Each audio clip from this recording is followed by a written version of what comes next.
Okay, तो मैं मनोज कश्यप आज आपको समझाने जा रहा हूँ किरचॉफ्स लॉ। किरचॉफ एक साइंटिस्ट थे, जर्मन के साइंटिस्ट थे, जिन्होंने कॉम्प्लिकेटेड सर्किट को अपने इस मेथड से, इस लॉ से सॉल्व किया। जिन सर्किट्स को साइमन ओम्स अपने लॉ के द्वारा सॉल्व नहीं कर पाए, वो सर्किट कुछ कॉम्प्लिकेटेड हो गए। तो उन कॉम्प्लिकेटेड सर्किट को सॉल्व करने के लिए किरचॉफ ने कुछ लॉज दिए।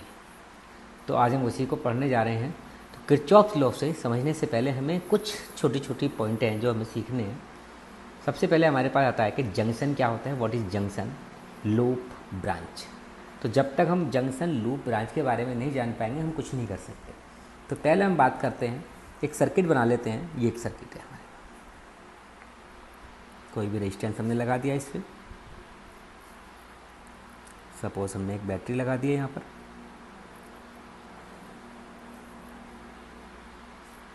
ये एक अनदर सर्किट, एक अनदर बैटरी, सॉरी ये हमने मिला दिया है। ये एक अनदर रेजिस्टेंस, ये ठीक। ये रेजिस्टेंस सपोज कर लेते हैं R1, ये रेजिस्टेंस R2। ये नेगेटिव, ये पॉजिटिव, ये नेगेटिव, ये पॉजिटिव। बैटरी का हम चेंज भी कर सकते हैं, पॉजिटिव नेगेटिव भी शो कर सकते हैं दोनों डायरेक्शन में। तो अब सबसे पहले हम बात करते हैं जंक्शन। व्हाट इज़ जंक्शन, क्या होता है यहाँ पर जंक्शन हमारा क्या होगा। तो जंक्शन होता है any point in an electric circuit where two or more conductors are join together. तो जहाँ पर दो या दो से ज़्यादा कंडक्टर मीट करते हैं उस पॉइंट को कहलाता है वो पॉइंट जंक्शन। तो हमारा यहाँ पर मैं भी इनको नेम कर देता हूँ, बी, सी, डी, ई और एफ। तो इसमें हमारा जंक्शन क्या होगा, that point, one conductor and a second and third conductor. तो three conductor meet at a point, three conductor meet at that point. तो B and E called junction. तो ये हमारे कहलाते हैं junction, B also called junction. ठीक, पहली बात हमारी आई जंक्शन क्या होता है। ये जंक्शन है। तो एन इलेक्ट्रिक फील्ड पर या इलेक्ट्रिक सर्किट पर कोई भी पॉइंट जहाँ पर to or more conductors are join together. ठीक, तो हम क्या लिखेंगे डेफिनेशन में, any point, any point in an electric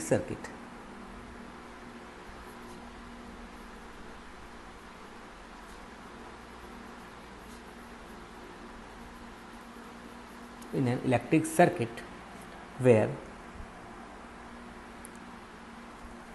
two or more conductor meet या join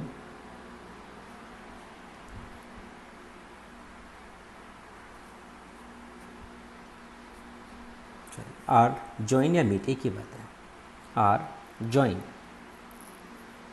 together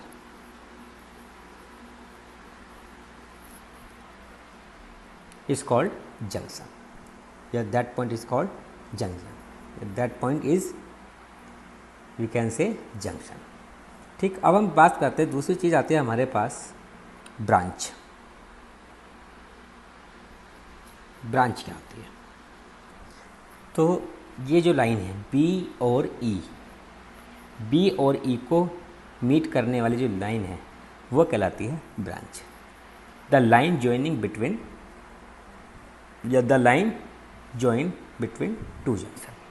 तो जो लाइन दो जंक्शन को मीट कराती है वो कहलाती है ब्रांच या any part of network that lie between two junction. तो ये हमारा क्या कहलाएगा, branch.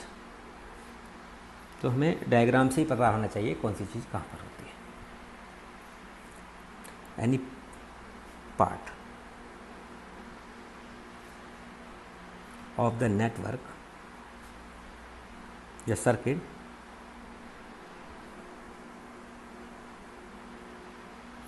of the circuit that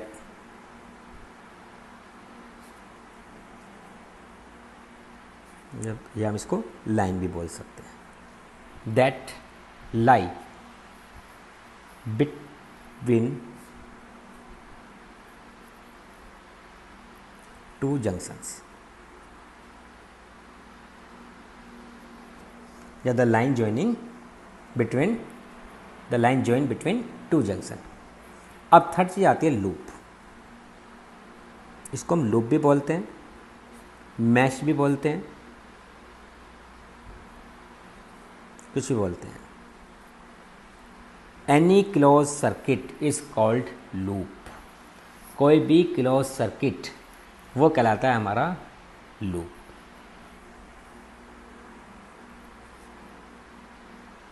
closed circuit.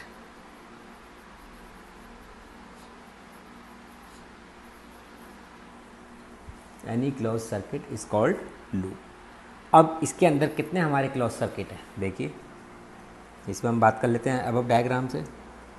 इसमें देखिए एक सर्किट यहाँ से जहाँ से स्टार्ट करते हैं वहीं पर ही वो क्लोज होगा, A B E F A, तो एक लूप तो ये हो गया। दूसरा C B E D C, एक दूसरा लूप हो गया। और ए सी डी एफ ए, तो इस डायग्राम में हमारे कितने लूप हो गए? 3 क्लोज लूप हो गए, यानी 3 मैश हो गए। तो सबसे पहले हमें ये चीज़ पता होनी चाहिए थी, तब हम जाके इसके लॉज के बारे में पढ़ते हैं। ठीक, तो अब हम बात करते हैं लॉज ऑफ किरचॉफ्स। तो फर्स्ट लॉ कहलाता है इसका किरचॉफ्स लॉ। फर्स्ट लॉ को बोलते हैं हम junction rule. Kirchhoff's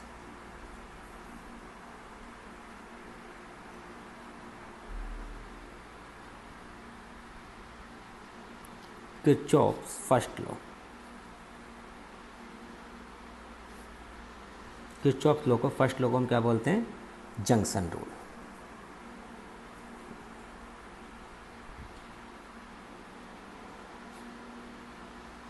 junction rule. जैसे मैं बात करता हूँ, देखिएगा इधर, जैसे ये एक पॉइंट है, इसको इस तरह समझिएगा। कोई भी जंक्शन कहाँ लिखा होता है? रेलवे स्टेशन पर, जैसे Hapur junction, Garhmukteshwar junction, Ghaziabad junction, ये सब क्या है? जंक्शन। जंक्शन का मतलब क्या होगा? सपोज एक ट्रेन ये आई,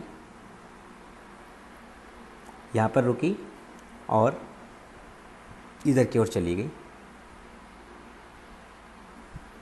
ट्रेन का मतलब हमारा करंट से है, इसमें करंट इधर की ओर जा रहा है।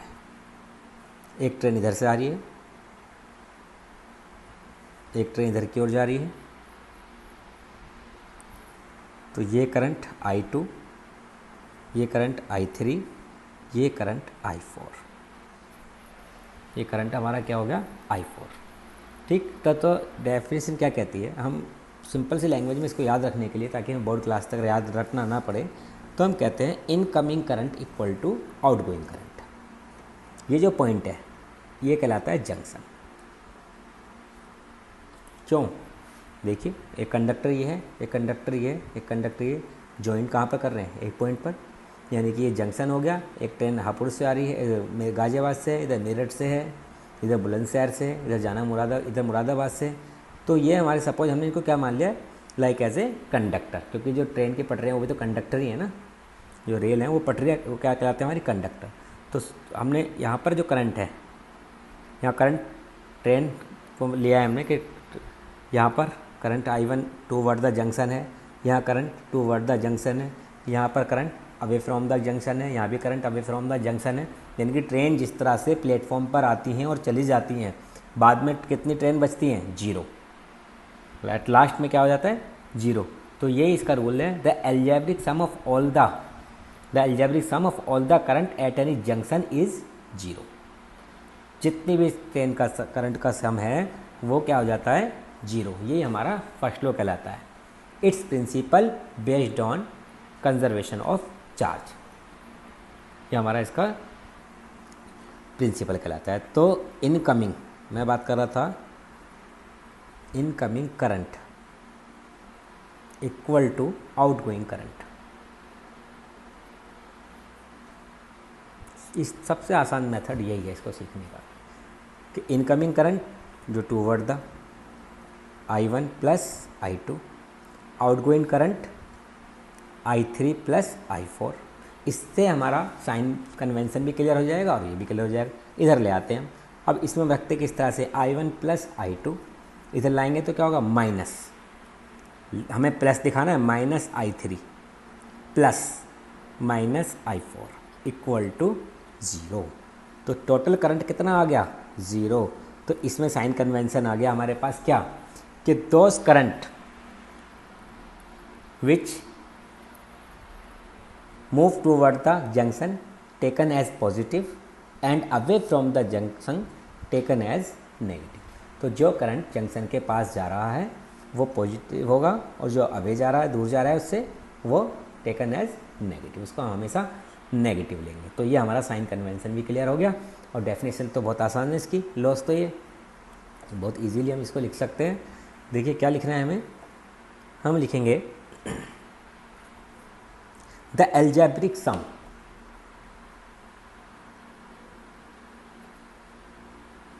sum of all the current at any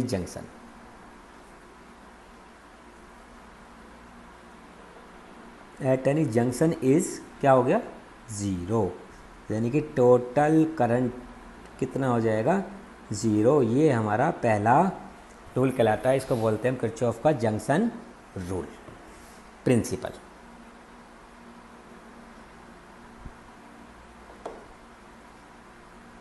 Its principle based on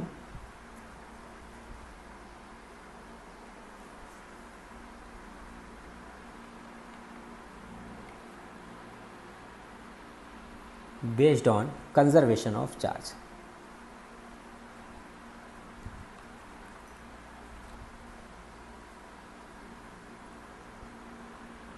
ये हमारा फर्स्ट लॉ हो गया, ये कहलाता है जंक्शन रूल। देखिए आ गया,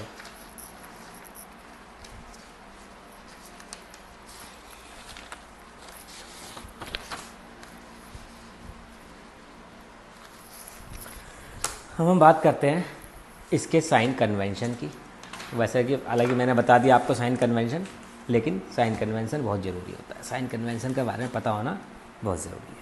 तो 2 नोट करके डाल लेते हैं हम साइन कन्वेंशन के लिए भी, एग्ज़ाम में कभी कभी साइन कन्वेंशन भी पूछ ले जाते हैं। साइन कन्वेंशन देखिए,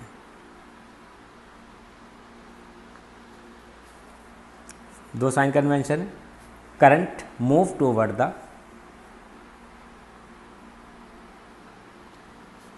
currents move toward the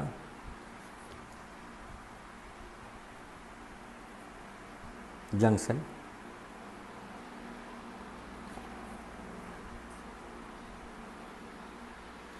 taken as positive,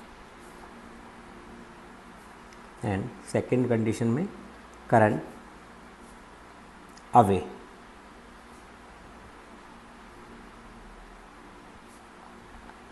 from the junction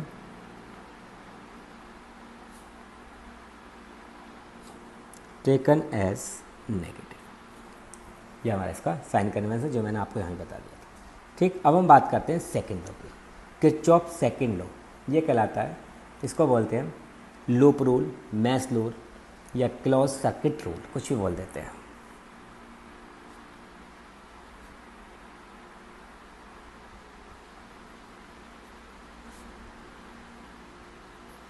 second law, इसको हम लूप रूल भी बोल देते हैं, मैश रूल भी बोल देते हैं या क्लोज सर्किट रूल भी बोल देते हैं।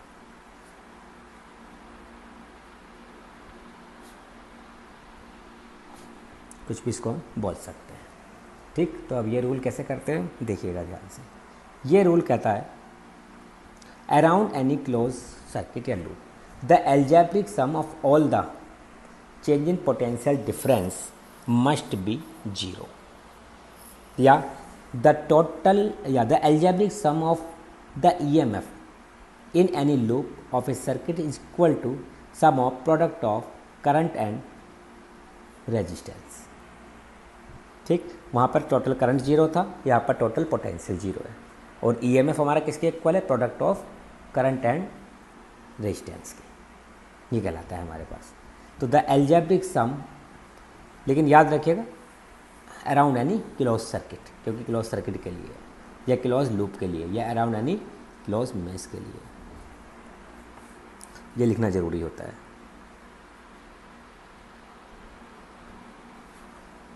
अराउंड एनी, सॉरी अराउंड मत लिखिए, हम लिखते हैं the algebraic sum of the change in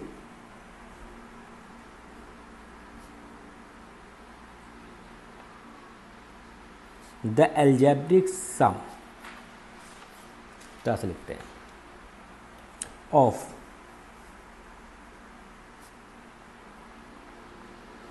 change in potential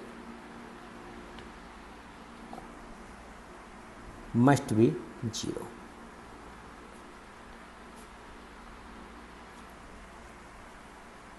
यहाँ लिख दीजिए condition, around any close mesh या circuit that is delta V equal to zero. Delta V equal to हम क्या लिखेंगे? जीरो। और अगर आपके ये याद नहीं हो सकता है तो आप लिख सकते हैं the algebraic sum of the EMF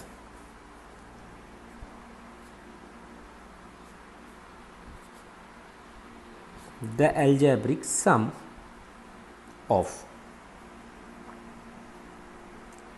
the EMFs in any closed circuit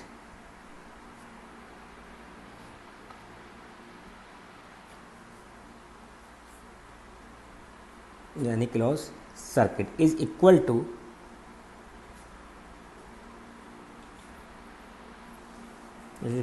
the product of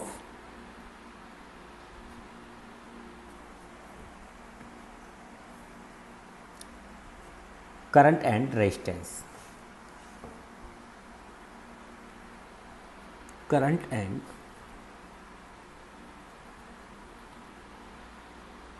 resistance in it,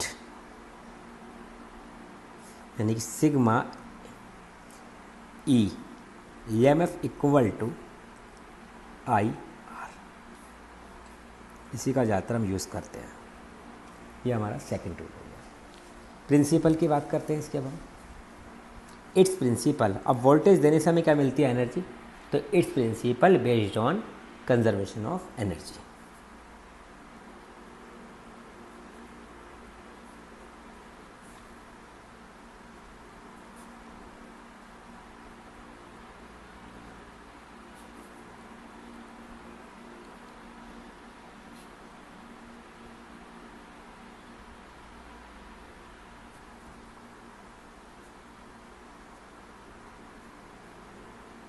it's principle based on conservation of energy.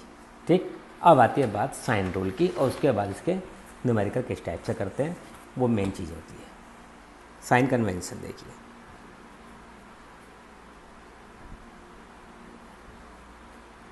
Sign convention की बात कर लेते हैं। सबसे पहले इस तरह से करते हैं, देखिए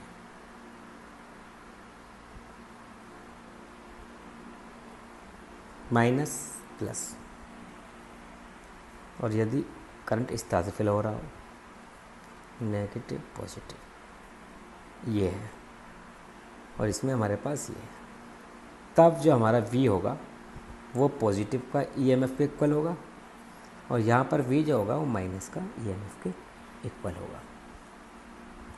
ठीक, यानी कि अगर हम बैटरी के अपोजिट डायरेक्शन लेते हैं तो टेकन एज नेगेटिव, और बैटरी के सेम डायरेक्शन में लेते हैं तो ये ना करंट कैसे फ्लो हो रहा है, करंट किधर फ्लो हो रहा है, ये तो सॉरी ये क्या फ्लो कर रहे हैं हम यहाँ पर, वोल्टेज दिखा रहे हैं, वोल्टेज का डायरेक्शन ये है, यहाँ पर डायरेक्शन ये है, तो ये में कैसे लेंगे पॉजिटिव और यहाँ पर लेंगे हम नेगेटिव। या मैं लैंग्वेज में और लिख देता हूँ और आसान हो जाएगा तुम लोगों को।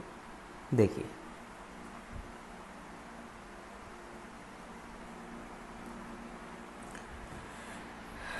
या न्यूमेरिकल ही करेंगे तो ज़्यादा अच्छा रहेगा, उसमें आसानी हो जाती है। चलिए मैं फिर भी एक बार बता रहा हूँ, देखिएगा इधर, ये है करंट का डायरेक्शन, ये सपोज पॉजिटिव टर्मिनल है और ये नेगेटिव टर्मिनल है।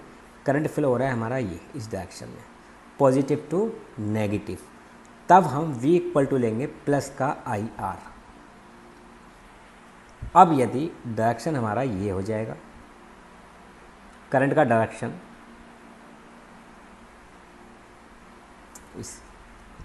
इसमें डायरेक्शन ही हो जाएगा नेगेटिव, ठीक। अब हम इधर की ओर डायरेक्शन ले लें, करंट का डायरेक्शन तो ये है लेकिन हम फ्लो नेगेटिव टू पॉजिटिव कर रहे हैं, तब क्या हो जाएगा V इक्वल टू -IR। ये जो क्लियर होगा और आपको न्यूमेरिकल्स में क्लियर होगा, ठीक है। न्यूमेरिकल्स कराता हूँ अभी, देखिएगा इसको ध्यान से, इन्हें पढ़िएगा।